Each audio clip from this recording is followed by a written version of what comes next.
আলহামদুলিল্লাহ রাব্বিল আলামিন। প্রশংসা আল্লাহর, যার দয়াতে আমরা এখানে কিছু মানুষ উপস্থিত হয়েছি। সেই স্রষ্টার কাছে আমরা সকলেই একবার অন্তর থেকে বলি আলহামদুলিল্লাহ। আজকের আমাদের এই প্রোগ্রামে পবিত্র কোরআন থেকে সূরা বাকারার 159 থেকে 170 নম্বর আয়াত পর্যন্ত আল্লাহ আমাদের কি মেসেজ দিচ্ছেন সে বিষয়ে কিছু আলোকপাত করব।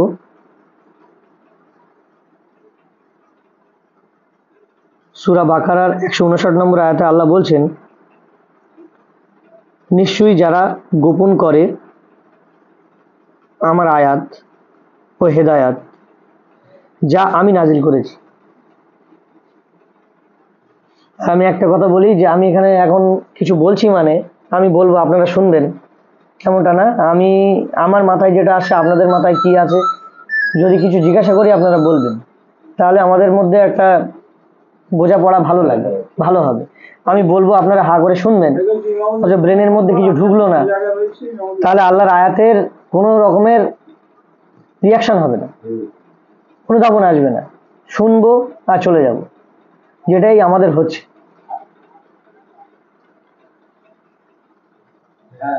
তো আল্লাহ এখানে বলছেন যে নিশ্চয়ই যারা গোপন করে আমার আয়াত ও হেদায়াত। আয়াত মানে নিদর্শন, হেদায়াত মানে সত্য পথ। আল্লাহ যে নিদর্শন দিয়ে আমাদের পাঠিয়েছেন, সৎ পথের নিদর্শন, যা আমি নাজিল করেছি। এখানে নাজিল কর্তা কে? আল্লাহ। নাজিল কর্তা আল্লাহ, যা আমি নাজিল করেছি মানুষের জন্য। একদম পরিষ্কার ভাষা, পরিষ্কার সহজ সরল কথা। তাহলে আল্লাহ যে আয়াত সুপথ নাজিল করেছেন মানুষের জন্য, এটা যারা গোপন করবে, আল্লাহ স্পষ্টভাবে বর্ণনা করার পরেও যারা এই জিনিসটা গোপন করে তাদেরকে আল্লাহ অভিশাপ করেন। ওই মানুষ হবেন কেউ? আল্লাহ অভিশাপটা করবে কে? আল্লাহ। কোন মানুষের অভিশাপের কথা বলছি না এখানে। তাদেরকে আল্লাহ অভিশাপ করেন, লানত করেন। এখানে আরবি শব্দ লানাতুল্লাহ। লানাত আরবি কথা, বাংলা ভাষায় আমরা যেটা বুঝি মাতৃভাষায় অভিশপ্ত হওয়া। আল্লাহ অভিশপ্ত দিচ্ছেন তাকে, তোর অভিশাপ। যে ব্যক্তিকে আল্লাহ অভিশাপ দেবে তার সঙ্গে আর থেকে লাভ কি? লাভ আছে তার সঙ্গে? তাহলে এখানে আল্লাহর কথা পরিষ্কার। পৃথিবীতে আল্লাহ আমাদেরকে যে হুকুম, বিধান, আহকাম, হেদায়েত হিসাবে দিয়েছেন, সত্য পথ দেখিয়েছেন তার নিদর্শনের মাধ্যমে, এটাকে যারা গোপন করবে, গোপন করার চেষ্টা করবে, যা আল্লাহ মানুষের কাছে খুলে বর্ণনা করে দিয়েছে এই সত্য পথ, তাদেরকে আল্লাহ অভিশাপ করছেন। এবং যারা অভিশাপ করে, লানতকারীগণও তাদেরকে লানত করছে, মানে সে ব্যক্তির আর কোনো স্থান নেই।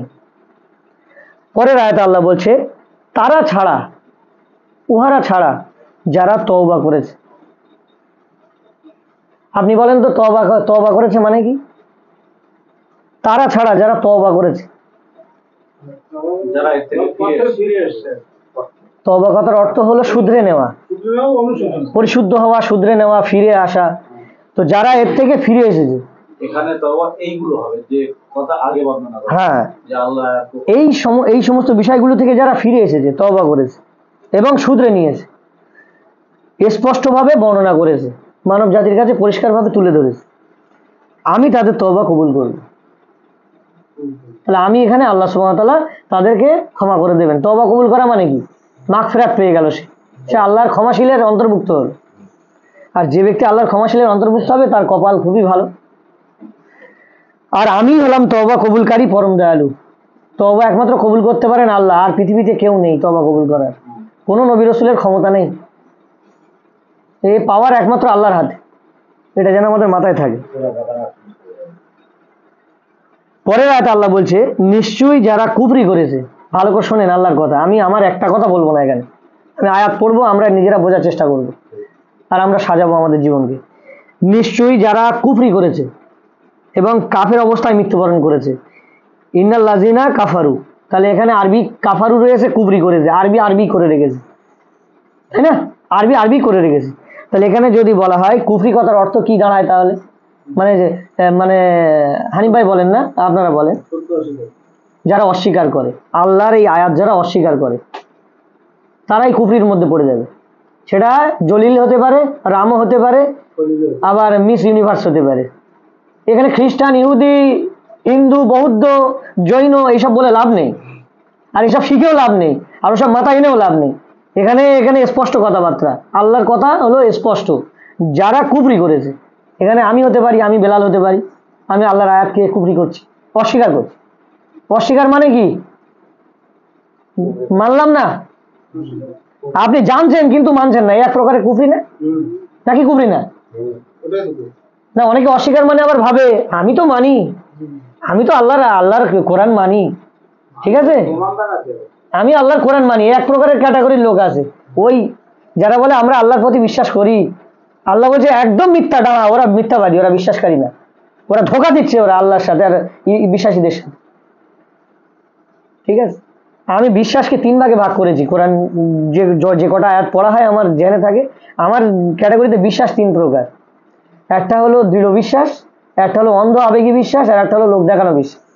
আমার আমার মাথায় এসছে যেটা, 3 প্রকার বিশ্বাস আমার মাথায় ঢুকেছে। যেটা হলো অন্ধ বিশ্বাস, আবেগী বিশ্বাস, এই বিশ্বাসে ওই সব পড়ে যাচ্ছে, এর জাহান্নামী। আমি বলে দিচ্ছি পুরো মিডিয়ার সামনে, এরা হলো জাহান্নামী, কাটুক আমার কথা কোরআন থেকে। 2 নম্বর হলো লোক দেখানো বিশ্বাস, যারা বলে আমার বাপদাদারা কি ভুল করেছে, আমার পিতৃপুরুষ ভুল করেছে, তার আয়াত আমি দেখাচ্ছি পরে, আমি সব দেখাবো।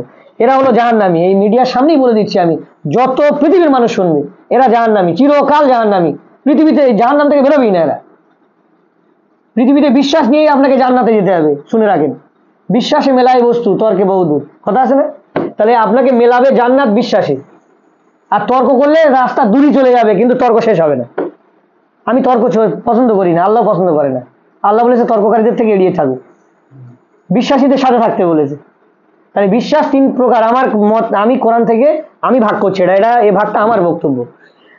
অন্ধ বিশ্বাস, তার মধ্যে আবেগী চলে আসবে, অন্ধ আবেগী বিশ্বাস, লোক দেখানো বিশ্বাস, আর হলো দৃঢ় বিশ্বাস। অবিল ইয়াউমিল আখিরাতি হুম ইউকিনুন। ইউকিনুন কথার অর্থ কি? দৃঢ়, ইয়াকিন, মানে একাগ্র চিত্ত, তার মধ্যে কোনো অন্ধ আবেগ, লোক দেখানো সব কিছু নেই, কিচ্ছু নেই এসব। এই ব্যক্তির বিশ্বাসটা পাকা, আর সব বিশ্বাস হেলো থেলো।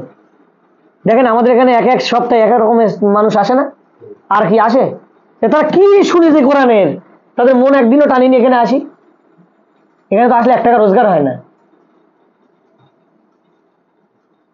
বরঞ্চ আবার খাবার পয়সা দিয়ে চলে যেতে হয়। তা আসে এখানে, তার মানে কি তাদের বিশ্বাসে কি ঘাটতি আছে না ঘাটতি নেই বলেন? অবভিয়াসলি ঘাটতি আছে। আমি আমার জায়গা ছেড়ে এখানে আসি কি জন্যে? আমারও বিশ্বাসে ঘাটতি আছে, কিন্তু আমার বিশ্বাস সেই দৃঢ় এখনো আসেনি, দৃঢ় করার চেষ্টা করছি। তাহলে বিশ্বাস দৃঢ় করতে হবে, এখানে আল্লাহ দৃঢ় বিশ্বাসের কথা বলেছে কোরআনে। তাহলে নিশ্চয়ই যারা কুফরি করেছে, অস্বীকার করেছে, এবং কুফরি অবস্থায় মৃত্যুবরণ করেছে, আল্লাহর আয়াত না মেনে মৃত্যুবরণ করেছে, কি বলছে দেখেন, তাদের উপর আল্লাহ, ফেরেশতা, সকল মানুষের লানত। শেষ তার জীবন, তার জীবন শেষ। 10 লাখ টাকার হুজুর এনেও দোয়া করে লাভ হবে না, কইরেন না, ও কইরে কোনো লাভ হবে না, করেন না। লোক দেখানো আবেগী ধর্ম আর আবেগী ইসলাম আর পালন করেন না, বোঝার চেষ্টা করেন, মানব জাতি কোরআনটাকে বোঝার চেষ্টা করেন। আল্লাহর কথা 62 নম্বর আয়াত দেখেন, তারা সেখানে স্থায়ী হবে, লা বিসিনা ফিহা কবা, সেখানে স্থায়ী বাসস্থান হবে তাদের, জাহান্নাম, তাদের থেকে আযাব হালকা করা হবে না, বুঝতে পারছেন? এবং তাদেরকে অবকাশ দেওয়া হবে না। আমরা আমাদের অন্তর থেকে সবাই ভাবি, আমি বলছি আল্লাহর আয়াত, আমিও ভাবি, আপনারাও ভাবেন। আল্লাহ বলছে আযাব হালকা করবো না, আমি তাদের কোনো মতে হালকা করবো না। আর 100 বছর পরে এই টেবিলে এই বেলাল থাকবে, আমার কথা বলছি, থাকবো আমি, ওই স্যার ওখানে বসে থাকবে, আজকে তো হাটে যাবে, ব্যস্ততা আছে, থাকবে ওখানে 100 বছর পরে থাকবে, হানিফ ভাই ওখানে বসে থাকবে, কোথায় থাকবে? ব্রেনটাকে কাজে লাগান, এই বিবেক বুদ্ধিকে কাজে লাগাতে বলেছে আল্লাহ সুবহানাহু ওয়া তাআলা, আমাদের স্রষ্টা। প্রত্যেকের ব্যস্ততা আমাদের, তাই না? হ্যাঁ আমরা ব্যস্ত, দুনিয়ার জীবনে আমাদের কর্মটাই হলো, এখন বুঝেছি কর্মটাই হলো আল্লাহর পক্ষ থেকে পরীক্ষা। পরীক্ষা আমাদের কর্মটাই হলো ইসলাম, পরীক্ষা।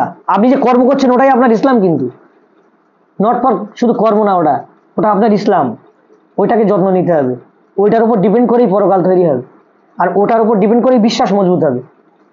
যার কর্মে খারাপ তার বিশ্বাস খারাপ, তার পরকাল খারাপ, তার কোরআন মিথ্যা, তার সব মিথ্যা। আর যার কর্মে ভেজাল নেই, যার কর্ম ভালো, তার বিশ্বাস ভালো, তার পরকাল ভালো, আল্লাহ তার প্রতি রহমত। কর্মটাই হলো ইসলাম। তোমাকে একজন বলেছিল না যে পরের সপ্তাহে এসো, সে বললো আগে কর্ম পরে ধর্ম, ওকে বলেছে আগের সপ্তাহে যে ব্যক্তিরা এসেছিল। তো আমি এই বক্তব্য সবার সামনে বলছি যে কর্মটাই হলো ইসলাম। আল্লাহর পক্ষ থেকে পাঠানোর দিন হলো আমাদের কর্ম। এই দিন ঠিক করতে হবে। এই দিন কিভাবে ঠিক করবেন? আল্লাহ যেভাবে বলেছেন তার বিধান অনুযায়ী ঠিক করতে হবে। এই কর্মটা আল্লাহর বিধান দিয়ে পরিচালিত করতে হবে, তাহলে আপনার কর্মটাই হবে দিনুল হক, সত্য জীবন ব্যবস্থা। পরিবার বেঁচে গেল, আপনি বেঁচে গেলেন।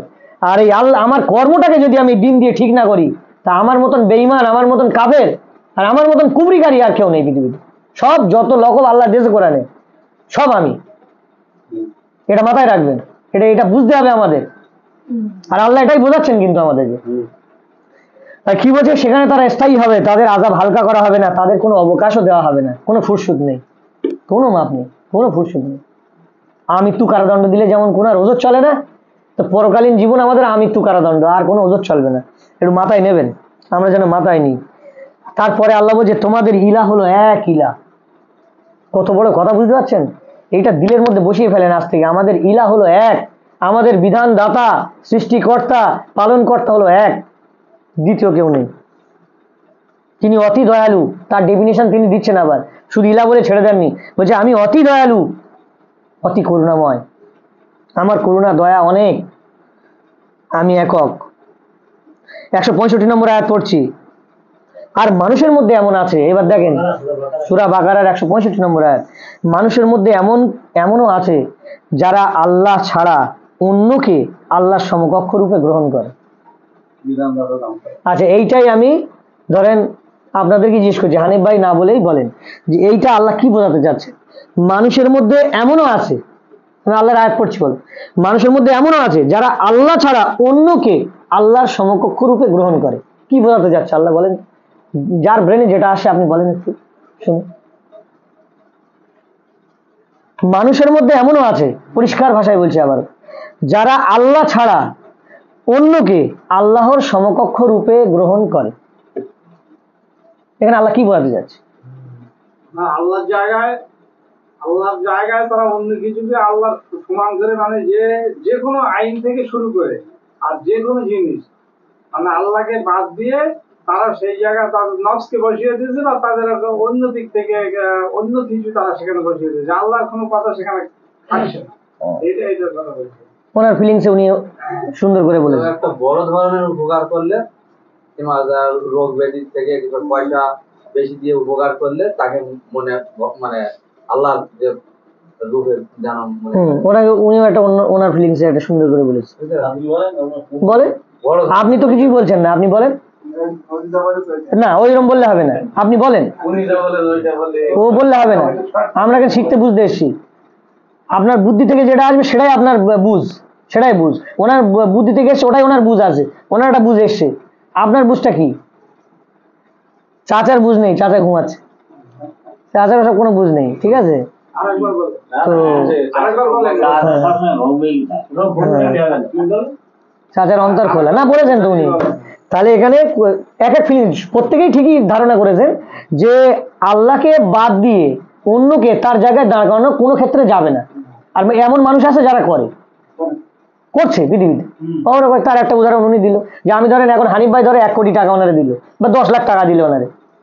এখন আল্লাহর কথাটা তো বাদ দিয়ে এখন হানিফ ভাই, এই শফিক ভাই কোথায় আসো? হ্যাঁ হানিফ ভাই আমি এক্ষুনি যাচ্ছি, আমি হারাই যাচ্ছি। এই শফিক ভাই কালকে ওটা করে দেবে তো? এটা হ্যাঁ হানিফ ভাই আমি করে দিচ্ছি। মানে ওনার মাথায় আসছে এটা একটা ভালো।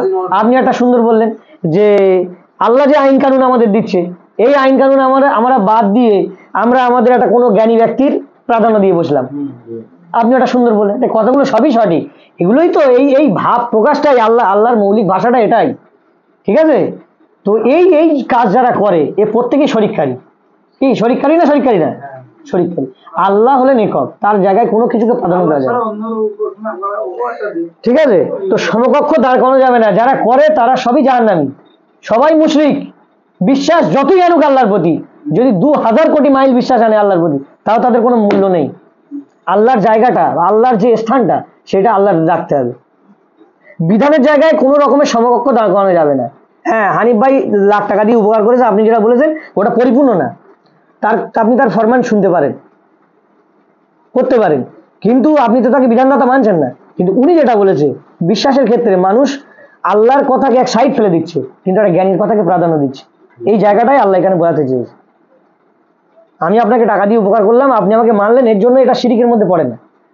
ঠিক আছে, এখানে আল্লাহ যেটা বোঝাতে চেয়েছে যে তারা আল্লাহ ছাড়া অন্যকে আল্লাহ সমকক্ষ রূপে গ্রহণ করে।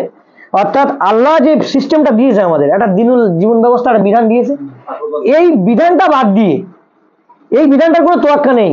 ও এবারে আল্লাহর দৃষ্টান্ত আছে, কিন্তু সে তোয়াক্কা করছে না, করে অমুক হুজুরির বলছে হ্যাঁ ও ওইটা ঠিক বলেছে, ওকেই আল্লাহর আসনে বসিয়ে দেয়। এই যারা করে, এটাই আল্লাহ বোঝাতে চেয়েছে জায়গাটায়। ঠিক আছে, তো এটা করা যাবে না। তাদেরকে আল্লাহর মতোই ভালোবাসে, পরে আল্লাহ বলছে তাদেরকে আল্লাহর মতোই ভালোবাসে। তাহলে আমরা আছি না, আমাদের মুসলমান জাতিরা আল্লাহর মতো ভালোবাসে, প্রচুর মানুষকে ভালোবাসে, তার থেকে মনে হয় বেশি ভালোবেসে ফেলেছে এখন। আর যারা কোরআনের কথাই মানে বাদ দিয়ে হুজুরদের কোরআনের কথা যদি এক জায়গায় সেইটাই। হুজুরদের কথা এক জায়গায় রাখা, দেখা যাবে যে মানে না, আজ আমি সংক্ষিপ্ত করে দেই। কোরআন বাদ দিয়ে ওই কথাটা আর যারা ঈমান এনেছে, আর যারা খাঁটি ঈমান এনেছে, আল্লাহ বলছে দেখেন, আর যারা খাঁটি ঈমান এনেছে, অর্থাৎ আল্লাহকে চিনেছে, বিশ্বাসে কোনো ভেজাল নেই তার, মানে সহিহ আল্লাহর প্রতি ওই কি বললাম, দৃঢ় বিশ্বাস, বিশ্বাসের যে ভাগ, দৃঢ় বিশ্বাস যারা এনেছে, তারা আল্লাহর জন্য ভালোবাসায় দৃঢ়তর, তাদের মাথা আর এদিক ওদিক যাবে না। তো ভাই আল্লাহ কি বলেছে বল? এখন যে হানিফ ভাই আমার 2000 কোটি কথা শোনায়, আমি একটাই কথা বলবো যে আল্লাহ কোথায় বলেছে দেখা, সোজা সাপটা কথা। আমি কারুর কথা শুনতে চাই না, আমি আমার রবের কথা শুনবো, তার থেকে আমি আমার বুঝবো। তাহলে তারা আল্লাহর ভাষায় দৃঢ়তর। এই যে আল্লাহ ভাষাটা দিয়েছে আয়াতের বাংলা মানে, তারা আল্লাহর জন্য ভালোবাসায় দৃঢ়তর। এর কথার মানে এটাই দাঁড়ায় যে আপনি যাই আমার শোনান না কেন, আমার মাথায় ঘুরবে, এটাই হবে, এটাই হলো আল্লাহ ইলা। আর এটাই হলো কলেমার মূল, তৌহিদ, ইসলামের মূল বিষয়, জান্নাত জাহান্নামের বিষয় এটার উপরে। এটার জন্য আমাদের সৃষ্টি করা যে আমরা আল্লাহর খিলাফত করি কিনা সর্ব জায়গায়। আপনি ব্যবসার জায়গায় আল্লাহর কথা মানবেন না, আর এই হুজরা এসে আল্লাহর কথা মানবেন, এর নাম ইসলাম না। ওই ব্যবসার জায়গাটাই হলো আল্লাহর কথা, আর এখানে এসে আল্লাহর কথাকে শুনে ওখানে পালন করতে হবে।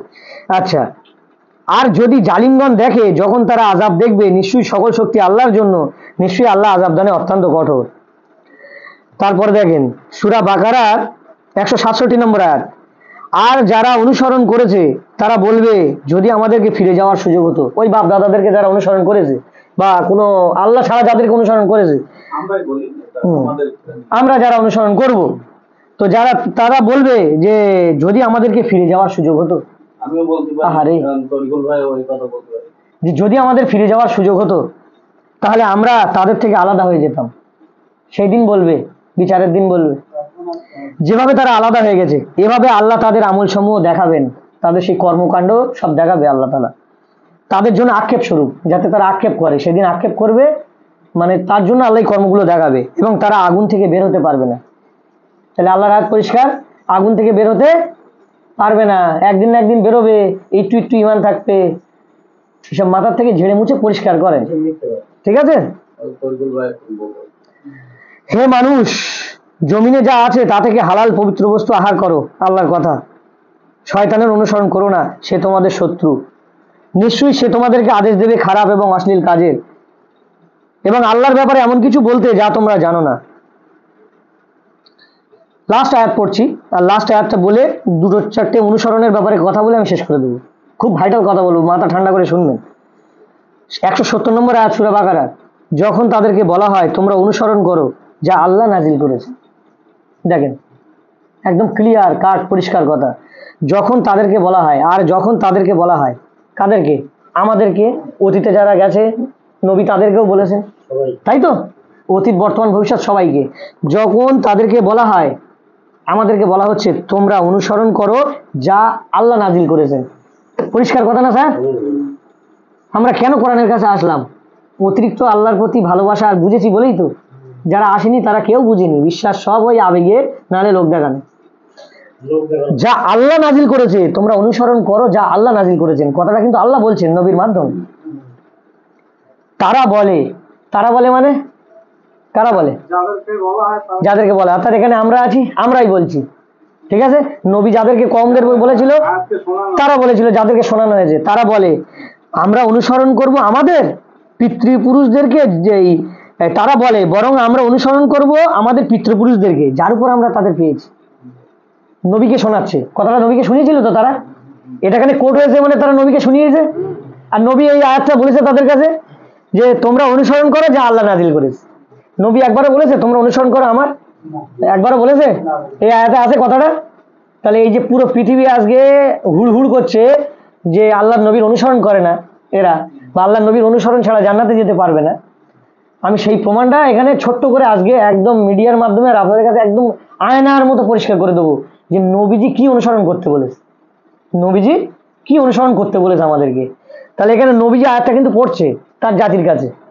এখন আমরা অতীতে ফিরে যাই। হ্যাঁ, তো যখন তাদেরকে বলা হয়, নবীজি কাছে আয়াতটা এসে নবীজি বলছে তোমরা অনুসরণ করো যা আল্লাহ নাজিল করেছেন।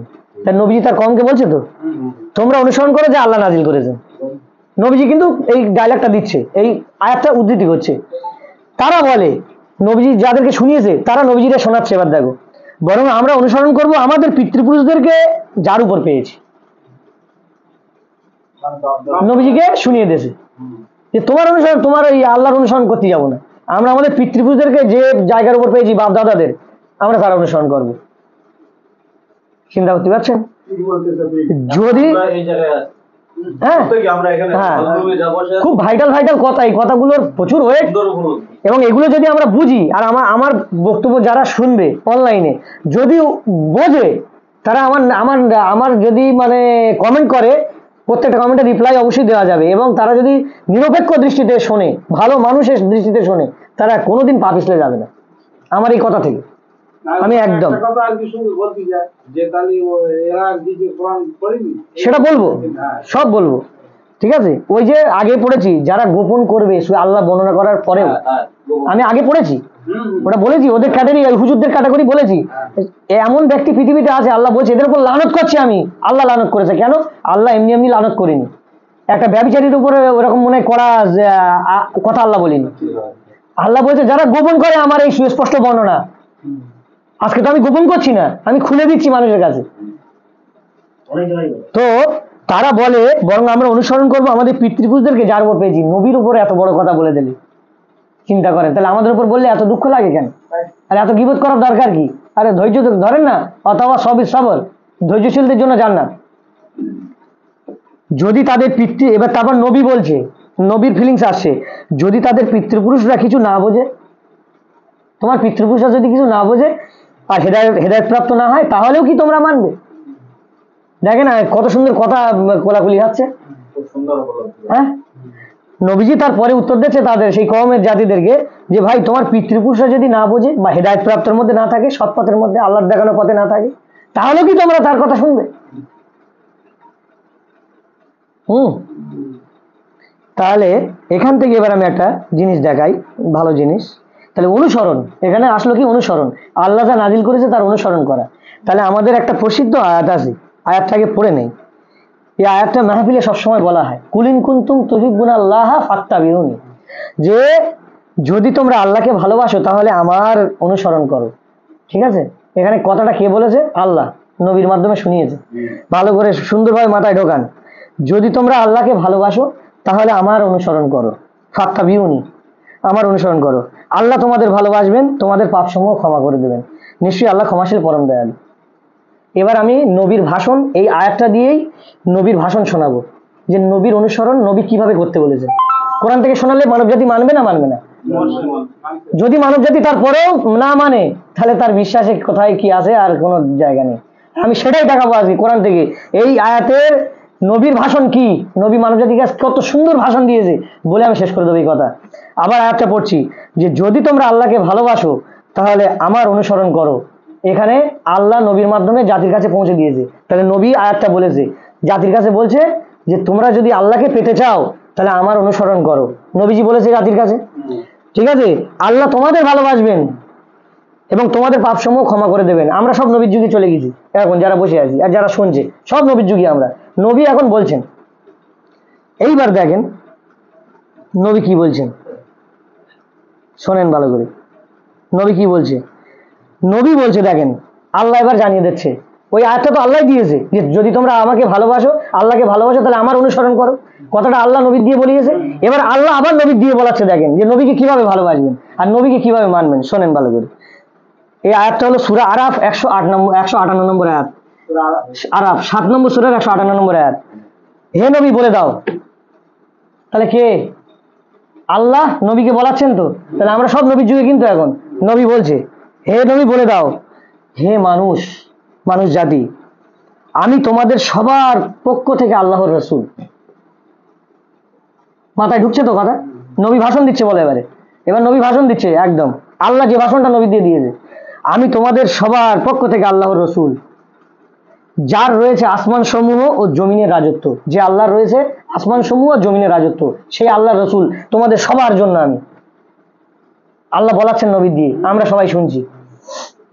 তিনি ছাড়া কোনো বিধানদাতা নেই, কোনো আইনদাতা নেই, কোনো কিচ্ছু নেই। তিনি একমাত্র ইলাহ। নবী ভাষণ দিচ্ছে। তিনি জীবন দান করেন এবং তিনি মৃত্যু দেন। সুতরাং তোমরা আল্লাহর প্রতি দৃঢ় ঈমান আনো এবং তার প্রেরিত নবীর প্রতি ঈমান আনো, যে আল্লাহ ও তার বাণীসমূহের প্রতি ঈমান রাখে। এবার নবী বলছে যে আল্লাহ এবং তার বাণীসমূহের প্রতি, আল্লাহ যে বিধান দিয়েছেন বাণী, আল্লাহর কেতাব, আয়াতুল্লাহ, কেতাব, কোরআন, কালামুল্লাহ, এই কালামুল্লাহর প্রতি যে ঈমান রাখে তার প্রতি ঈমান রাখো। তোমরা তার অনুসরণ করো, সেই বাণীর অনুসরণ করো। আশা করা যায় তোমরা হেদায়েত লাভ করবে, তোমরা সুপথ পাবে। তাহলে নবীর অনুসরণ কি বোঝা গেল বলেন? পরিষ্কার কথা। যদি তোমরা আমাকে ভালোবাসতে চাও, আল্লাহকে ভালোবাসতে চাও, আমার অনুসরণ করো। তাহলে নবীর অনুসরণটা কি? আল্লাহর আয়াত ছাড়া আর কিছু হতে পারে? এই আয়াতে কিছু পাইছেন আপনারা? পরে আয়াতে পুরো ভেঙে ভেঙে বলে দিল না? হাদিস কথাটা আমি এখানে পড়লাম, তাহলে এখানে একদম পরিষ্কার না যে নবীকে মানতে গেলে আপনি কি মানবেন? আল্লাহর কালাম, আল্লাহর বাণী, আল্লাহর আয়াত। বলছে যার হাতে রয়েছে আসমান সমূহ জমিনের রাজত্ব, আর নবী সেই মালিকের প্রতি ঈমান এনেছে আর সেই কালামের প্রতি ঈমান এনেছে। তা তোমরাও তার প্রতি ঈমান আনো আর তারা সেই বাণীর অনুসরণ করো। আশা করা যায় তোমরা সুপথ পাবে, তোমরা জান্নাতে যাবে। আমরা ভুল পথে চলে গেছি। নবীজি কি খেত, নবীজি কি যে আসলে শোনেন পরিষ্কার ব্যাপারটা কি জানেন? এই যে আজকে কথাগুলো আমি বলছি, আমি কদিন এটা দেখছি, হ্যাঁ, এই যে আমার মনের থেকে আমি কথাটা পরিষ্কার করার চেষ্টা করেছি। যদি কেউ নিরপেক্ষভাবে, আমি একদম চ্যালেঞ্জ করে বলছি, নিরপেক্ষভাবে আমার এই কথাটা শোনে, এই কথার উপর কোনো সে তর্ক করার একটা জায়গা রাখতে পারবে না। আর যদি সে ওই লোক দেখানো আর আবেগীর মধ্যে বিশ্বাসে থাকে, তর্ক করবে। আর তর্কদের থেকে আমাদের কি করতে হবে? দূরে থাকবে। আল্লাহর আয়াত যেখানে পরিষ্কার, তখন তার সঙ্গে তর্ক করে আমি 1 ঘন্টা সময় নষ্ট করার আমার কোনো রকমের দরকার নেই। আল্লাহ নিষেধ করেছেন, আল্লাহ নিষেধ করেছেন। আমার কথাটা আপনি ভুল বোঝান যে আমি ভুল বুঝে আছি। এখানে নবীর অনুসরণ পরিষ্কার কথা। নবী বলছে ওই বাণীর প্রতি আমার ঈমান আছে, তোমরাও তার অনুসরণ করো। আরো একটা আয়াত দিচ্ছি দেখেন, নবী বলছে লাস্ট, হ্যাঁ, আরো একটা আয়াত দিচ্ছি।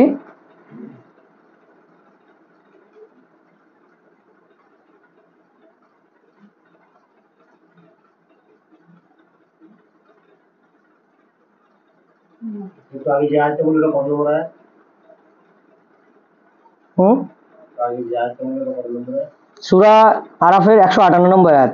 তাহলে আমাদের কাছে আয়াত পরিষ্কার। আর একটা আয়াত বলছে যে আল্লাহ যা নাজিল করেছে তোমরা তারই অনুসরণ করো আর তোমরা শয়তানের পদাঙ্ক অনুসরণ করো না। তাহলে আমাদের বারবারই ইন্ডিকেট করছে যে এই যে কথাটা বললাম, এই যে আয়াতটা বললাম, তাহলে এই আয়াতটা নবী জাতিকে বলেছে, নবী বলেছে। তাহলে নবী বারবার বোঝাতে চেয়েছে আল্লাহ যা নাজিল করেছে তার অনুসরণ করো, আল্লাহ যা নাজিল করেছে তার অনুসরণ করো। আর একটা কথা ধরে যদি তোমরা আল্লাহকে পেতে চাও আমার অনুসরণ করো, তাও তার প্রসিডিওর বলে দিয়েছে। সেই সব বাদ দিয়ে নবী কোন দিক থেকে মাথা আঁচড়ালো, নবীজি কিভাবে মেসওয়াক করলো, এই সমস্ত জিনিসগুলো নিয়ে যারা নাটাঘাটা করছে তারা কি মনে হয় সুপথ প্রাপ্ত? আল্লাহর পক্ষ থেকে কোনো মোহর আছে তাদের? দলিল আছে, আয়াত আছে? দেখাতে পারবেন যে আল্লাহ তাদের সুপারপ্রাপ্ত বলে আখ্যায়িত করেছে? যে কথাটার অনুসরণ করা বেশি বেশি দরকার প্রয়োজন সেটাকে বাদ দিয়ে অনুসরণ আর অনুকরণ দুটো আলাদা জিনিস। অনুকরণ মানে কি, আমার দাড়ি যে স্টাইলে আছে আমাকে কেউ অনুকরণ যদি করে তাহলে হুবহু আমার করতে হবে। আমি যে স্টাইলের গেঞ্জি পরেছি তেমন পরবে, আমি যে স্টাইলে দাড়ি রেখেছি তেমন রাখবে, আমার চুল যেমন তেমন করবে, আমার মানে অঙ্গভঙ্গি যেমন তেমন করবে। অনুকরণ বলে একে। তা আল্লাহ এখানে অনুকরণ করতে বলেনি, এখানে অনুসরণ করতে বলেছে। আল্লাহ যা নাজিল করেছে এখানে বুঝতে হবে পরিষ্কার। নবী বলছে আল্লাহ যা নাজিল করেছে তার অনুসরণ করো, এটা নবী বলছে, আমি বলছি না। আল্লাহর আয়াত পড়ছে মানে নবী তো বলেছে জাতিকে যে তুমি বলে দাও, তার মানে কি বলবে? নবী বলছে মানে আল্লাহ বলাতে বলছে। তাহলে আমরা সবাই নবীর যুগে আছি, যারা শুনছি আর যারা আমার বক্তব্য শুনবে। তাহলে নবীর যুগে যদি থাকি, নবী এই কথাটা বলছে। তা নবী বারবার বলছে আল্লাহ যা নাজিল করেছে তার অনুসরণ করো, তাহলে আল্লাহকে ভালোবাসা হবে, আমাকে ভালোবাসা হবে। তাহলে আপনারা নবীর নামে কি অনুসরণ করছেন? যে আল্লাহর পক্ষ থেকে কোনো দলিল নেই, আল্লাহ নাজিলকৃত কোনো দলিল নেই, তাহলে নিশ্চয়ই এটা ভুল, এটা বানোয়াট, এটা হচ্ছে মানে মিথ্যা জিনিস, জাল জিনিস। তাহলে আজকে আমি পরিষ্কার করলাম যে আল্লাহ এবং তার রসুলকে যদি আপনি পরকালীন জীবনে পেতে চান তাহলে অবশ্যই আপনার আল্লাহর কিতাবকে ফলো করতে হবে, আল্লাহর কিতাবের অনুসরণ করতে হবে, কালামুল্লাহ আল্লাহর বাণী। আর পড়তে হবে দৃঢ় বিশ্বাসের সাথে। যদি কেউ অন্ধ আবেগে বিশ্বাসে কিতাব পড়ে কিছু পাবে না, যদি কেউ লোক দেখানো কাজে কোরআন পড়ে কিছু পাবে না। আপনি যে বঙ্গিমা দিয়েছিলেন, আমার এই বিশ্বাসের যে ডেফিনেশন আজকে আমি করে যাচ্ছি এখানে, এই তিনটের মধ্যেই সব আছে। আপনার বাড়ি যারা কিতাব পড়ছে ঝুলে ঝুলে রেল লাইনের মতো বললেন একটু আগে, ওরা লোক দেখানোর কাজে পড়তে এসে, কিছু কিছু পাওয়ার জন্য পড়তে এসে, ওরা কিছু পাবে না ওর থেকে। আবার যারা কিতাব পড়ছে অন্ধ আবেগে চোখের পানি ফেলছে, শুধু চোখের পানি ফেলছে আর কোরআন পড়ছে, মানে আপনি যেন ভয় খাবেন না, ও অন্ধ আবেগে ফেলতে পারে, তার মধ্যে বুঝ নেই। কিন্তু এই দুটোই জাহান্নামে যাবে। জান্নাতে কে যাবে? যারা ইকিনের সাথে, বারবার আল্লাহ বলেছেন যারা আমার প্রতি বিশ্বাস রাখে ইকিনের সাথে, এবং ইকিনের সাথে যারা বিশ্বাস করে তারা আল্লাহকে সত্যিকারেরই প্রায়োরিটি দেয়, প্রাধান্য দেয়। বাবা মার প্রতি ভালোবাসা থাকলে দৃঢ়তার সাথে সে বাবা মার প্রায়োরিটি যথার্থই সে পায়, সে বাবা মা কোনোদিন লাঞ্ছিত হয় না। আর বাবা মার প্রতি ভালোবাসার কমতি থাকলে সে বাবা মা লাঞ্ছিত হয়, ঠিক না ভুল? তাহলে আমাদের আল্লাহর প্রতি ভালোবাসা যদি দৃঢ় থাকে তাহলে আমরা আল্লাহ যেটুকু বলেছেন সেটুকুই আমরা আল্লাহর প্রতি রাখবো, তার বাইরে কিছু চলবো না। এটাই আমার বক্তব্যের বিষয়। আর আমি যে বক্তব্য দিয়েছি, যদি কারো কমেন্টে বা কেউ যদি আপনারা মানে আরও যদি সন্দেহ থাকে আপনারা কিতাব পড়ুন, আর যদি থাকে কমেন্টে জানাবেন, রিপ্লাই দেওয়া হবে ইনশাল্লাহ। তো এই বলে আমি শেষ করি যে আমাদের প্রত্যেকের আল্লাহর জন্য কিতাব মেনে আমরা চলতে পারি এবং আল্লাহর কিতাব বুঝে অধ্যয়ন করে জীবনে অতিবাহিত করতে পারি বাস্তব জীবন। সেই তৌফিক আল্লাহ আমাদের সকলকে যেন দান করে। আমিন। আসসালামু আলাইকুম।